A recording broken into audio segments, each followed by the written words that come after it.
চলমান রাজনৈতিক পরিস্থিতিতে কিছুক্ষণ পর বিএনপি, জামায়াত ও এনসিপির সঙ্গে বৈঠকে বসছেন প্রধান উপদেষ্টা ডক্টর মোহাম্মদ ইউনূস। এই মুহূর্তে যমুনার সামনে আছেন রিপোর্টার নাজমুস সালেহী। সরাসরি যাচ্ছি তার কাছে। সর্বশেষ তথ্য অনুযায়ী বিএনপির একটি 4 সদস্যের প্রতিনিধি দল ডক্টর মোহাম্মদ ইউনূসের সঙ্গে সংলাপে অংশ নিতে রাষ্ট্রীয় অতিথি ভবন যমুনার উদ্দেশ্যে রওনা করেছেন। সেই দলের নেতৃত্ব দিচ্ছেন দলটির স্থায়ী কমিটির সদস্য ডক্টর খন্দকার মোশাররফ হোসেন, থাকবেন সালাউদ্দিন আহমেদ, আব্দুল মঈন খান ও আমির খসরু মাহমুদ চৌধুরী। এই 4 জন স্থায়ী কমিটির সদস্যর নেতৃত্বে প্রতিনিধি দলটি এখানে এসে তারা সংলাপে অংশ নেবেন। একইভাবে রাত 8টার দিকে যেই সংলাপে অংশ নেওয়ার কথা রয়েছে, জামাতের 2 সদস্য বিশিষ্ট একটি প্রতিনিধি দল, সেখানে নেতৃত্ব দিবেন জামায়াতের আমির ডাক্তার শফিকুর রহমান। একই সঙ্গে তার সঙ্গে উপস্থিত থাকবেন দলটির নায়েবে আমির ডাক্তার সৈয়দ আবদুল্লাহ মোহাম্মদ তাহের।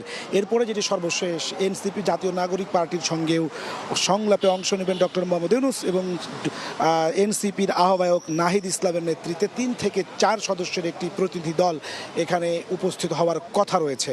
সন্ধ্যার পর থেকে এখানে আসলে আইন শৃঙ্খলা বাহিনী তারা শক্ত অবস্থান নিয়েছেন। আইন শৃঙ্খলা বাহিনীর বাড়তি উপস্থিতি এবং যমুনার চারপাশে যে আইন শৃঙ্খলা যে বাহিনীর টহল এবং তাদের উপস্থিতি সেটি আসলে বাড়ানো হয়েছে। তার মানে তারা উপস্থিত কিছুক্ষণের পরে হবেন, সেটি আসলে এখানকার যে সামগ্রিক অবস্থা তা দেখে সহজে বিবেচনা করা যায়। এমন একটি সময় আসলে আজকের এই সংলাপটি অনুষ্ঠিত হচ্ছে যখন সরকার এবং রাজনৈতিক দলগুলোর মধ্যে সম্পর্কের নানা রকম রসায়ন তৈরি হয়েছে, নানাভাবে টানাপোড়েন তৈরি হয়েছে।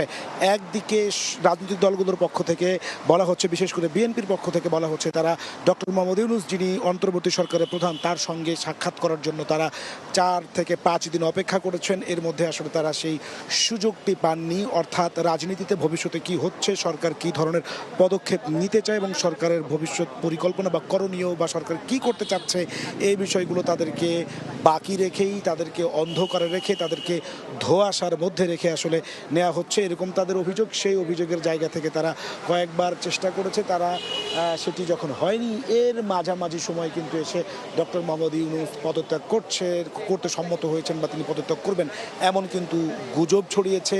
সেটিরই কিন্তু আসলে গুজবের এই জায়গাটা কিছুটা সত্যতাও তিনি আসলে এনসিপি যে আহ্বায়ক নাহিদ ইসলাম তিনি বলেছেন ডক্টর মোহাম্মদ ইউনূস পদত্যাগ করার কথা ভাবছেন।